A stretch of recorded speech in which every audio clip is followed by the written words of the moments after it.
제가 예전에 다음 세대 사역을 할 때 우리 아이들과 함께 항상 하던 인사가 있었습니다. 그게 샬롬이라는 인사였습니다. 이 샬롬은 이스라엘 백성들에게 있어서 평안을 기리는 말입니다. 그러니까 우리나라 말로 하면은 식사하셨습니까? 라는 말, 또는 안녕하세요, 잘 주무셨습니까? 라고 하는 말과 같습니다. 매일 아침마다 이렇게 말을 하는 것은 그 말에 있어서 그 말이 얼마나 중요한지를 우리들에게 다시금 깨닫게 하는 것입니다. 오늘 우리들이 이 시간에 말의 바른 길이라는 제목으로 함께 말이 얼마나 중요하고 또 어떤 말을 해야 하는지에 대해서 다시금 되새겨보고 또 그 말씀을 가지고 함께 기도의 제목으로 삼기를 소원합니다. 말의 중요성에 대해서는 아까 서두에 이야기했듯이 끊임없이 많은 격언들과 속담들에도 나타납니다. 발 없는 말이 천리를 간다. 반말은 쥐가 듣고 낱말은 새가 듣는다. 말 한마디로 청량 밑을 갖는다. 우리가 잘 알고 있는 말에 대한 속담들이 있습니다. 이것 말고도 수없이 많이 말에 대한 속담들이 있음을 우리는 기억합니다. 그리고 이 말에 대한 말들이 잠언 기자가 기록한 이 잠언 안에도 끊임없이 등장합니다. 그러다 보니까 이 본문을 처음 딱 읽으면서 또 말에 대해서 해야 되는데 뭐 어떻게 하지? 라는 걱정이 들었습니다. 그런데 오늘 이 잠언에서 나오는 수없이 많은 잠언의 그 격언들 가운데 특별히 오늘 본문의 이 기자는 이렇게 기록합니다.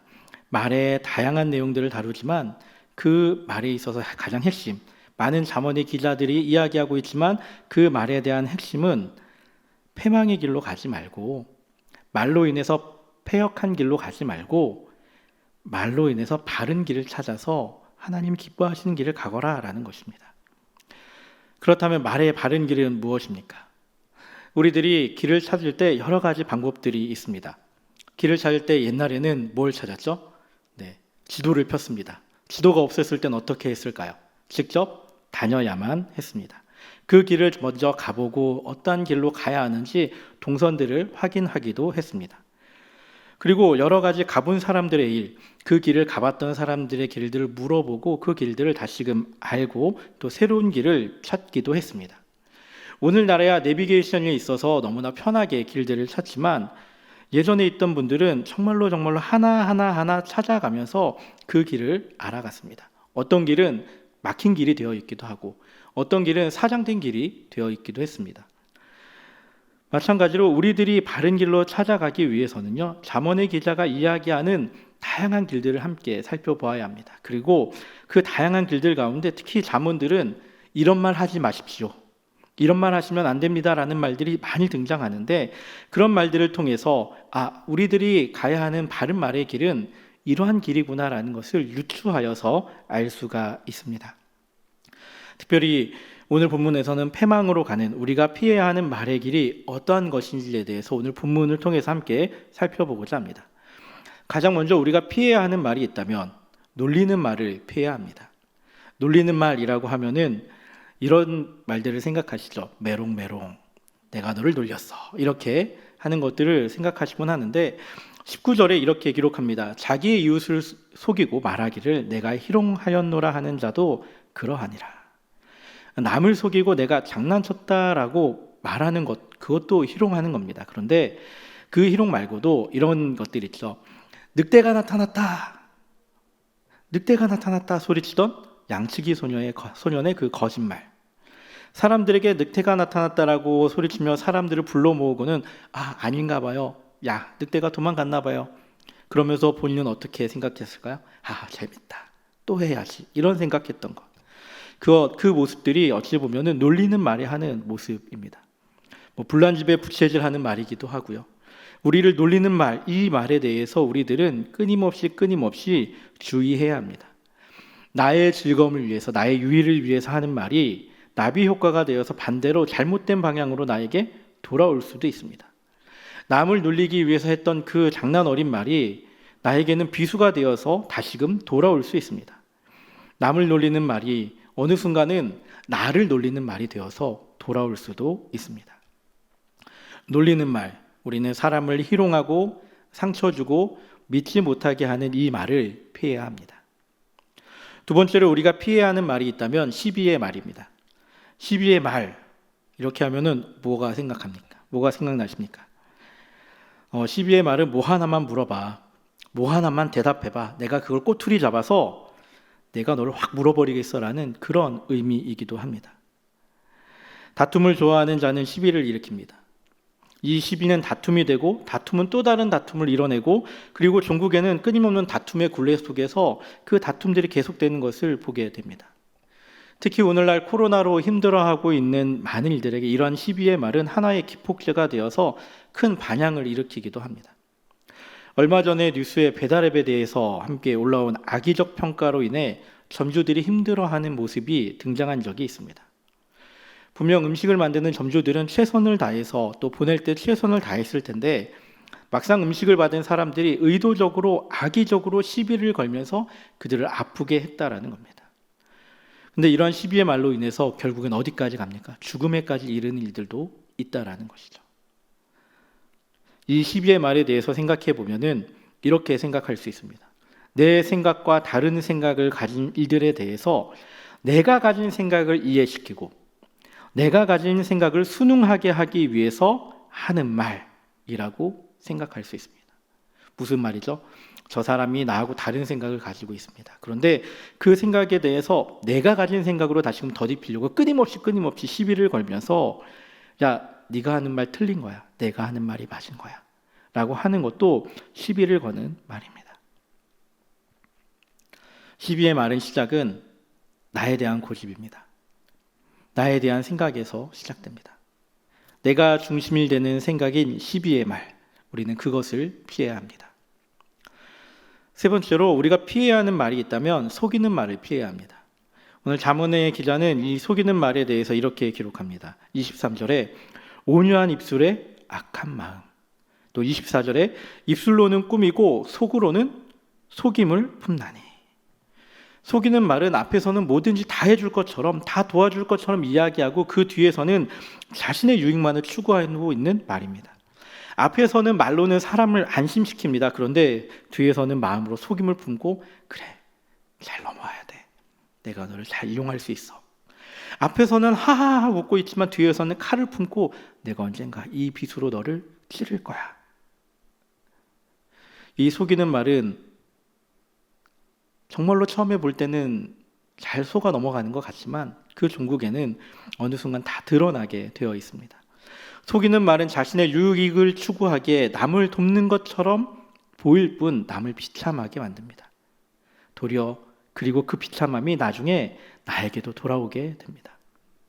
우리들은 나의 유익을 챙기기 이전에 남을 속이지 않는 속이는 말을 피해야 합니다. 이렇게 우리가 오늘 본문 가운데 등장하는 피해야 하는 말들에 대해서 함께 나누었습니다. 어떠합니까? 이 말들을 곰곰이 살펴보면은 과연 나는 이 말들을 지금 안 하고 있는가라는 것에 대해서 물음을 던져봅니다. 말씀을 준비하며 나는 과연 이런 말들을 하고 있지 않을까? 나는 과연 이런 말들을 단 하나라도 없을까라고 고민할 때 아니, 저도 그런 말들을 하고 있음을 생각하게 됩니다. 돌아보게 됩니다. 그리고 하나님께 회개하며 용서를 구했습니다. 우리들의 삶 속에도 이 세 가지의 모습이 단 하나라도 없다. 이단 이 세 가지의 말의 모습이 하나도 나타나지 않습니다라고 말하면은 저는 그 말에 대해서 당신 지금 나를 속이고 있습니다. 당신 지금 나에게 놀리고 있는 것 아닙니까? 지금 나에게 시비 거는 겁니까? 라고 말할 겁니다. 그렇다고 해서 우리들이 이 말을 한다고 해서 이렇게 패망의 길로 가고 있는 것은 아닙니다. 우리들이 가야 하는 이 길들은 이제 조금씩 피해 가야 하는 길들입니다. 내가 이제는 이 말을 안 할 거야 라고 한다고 해서 당장 그 말을 안 하게 될까요?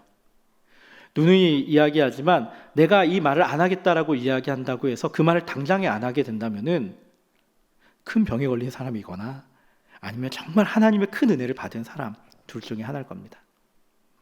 우리들이 갑작스럽게 변할 수는 없습니다. 하지만 한 걸음 차근차근 고쳐 가야 합니다. 그리고 이 말들을 피하다 보면은 우리가 가야 하는 바른 길의 모습이 점점 보이기 시작합니다. 우리가 가야 하는 바른 길의 그 모습은 어떠한 길입니까? 말의 바른 길은 어떠한 길입니까? 먼저 놀리는 말이 아니라 위로의 말을 건넬 수 있어야 합니다.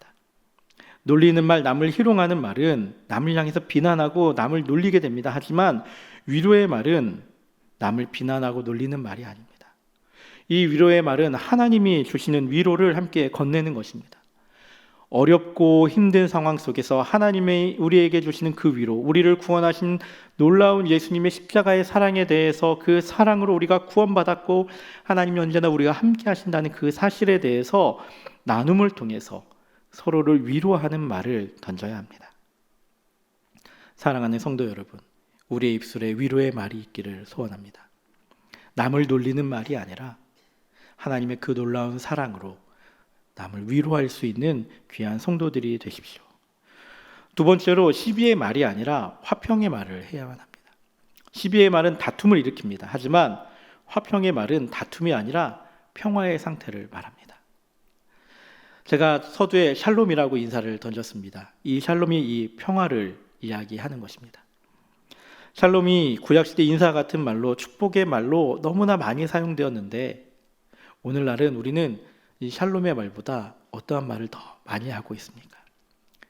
화평을 통해서 하나님이 주시는 언약의 축복을 누리십시오. 오늘 하루도 아무런 다툼이 없고 평안한 하루가 되십시오라는 의미가 들어있는 이 화평의 말을 우리는 얼마나 하고 있습니까? 시비의 말이 아니라 화평의 말을 해야 합니다. 나로 인한 다툼이 아니라 내가 하는 말을 통해서 사람들이 평안을 누리길 기도하고 기대하며 선포해야 합니다. 우리는 또 바른 말의 길을 위해서 속이는 말이 아니라 진실의 말을 전해야 합니다. 속이는 말은 내 입의 말이 내 마음의 말과 다른 말입니다. 내 입으로는 아라고 이야기하고 있는데 내 마음에서는 가라고 생각하는 것이 아니라, 진리의 말은 내 마음의 말과 내 입의 말이 같은 것입니다. 요한일서 3장 18절에 이렇게 기록합니다. 자녀들아, 우리가 말과 혀로만 사랑하지 말고 행함과 진실함으로 하자. 이 부문은 우리가 말로만 사랑한다고 하지 말고 우리의 행함을 통해서 우리의 사랑의 모습을 보여주자라는 이야기입니다. 그런데 우리가 행하기 위해서 무엇이 수반되어야 합니까? 우리의 마음에서 우러나오는 그 행동이 필요합니다. 말로 속이고 내 행동은 다른 것 아닙니다. 내 말과 내 행동이, 내 마음이 같아야 합니다. 사랑하는 성도 여러분, 과연 우리들이 가야 하는 말의 바른 길은 무엇입니까? 놀리는 말이 아니라 위로의 말을, 시비의 말이 아니라 화평의 말을, 속이는 말이 아니라 진실의 말을 해야 합니다. 우리들의 말 속에 그리스도의 복음이, 그리스도의 사랑이, 그리스도의 명령이 나타나야 합니다. 오늘 우리의 삶을 돌아볼 때 과연 나는 어떠한 말을 했습니까? 나의 말은 어떠하였습니까? 그리고 내일을 바라보면서 내일 나는 과연 어떠한 말을 할 것인가 되돌아보고 기대하고 생각해 보기를 소원합니다.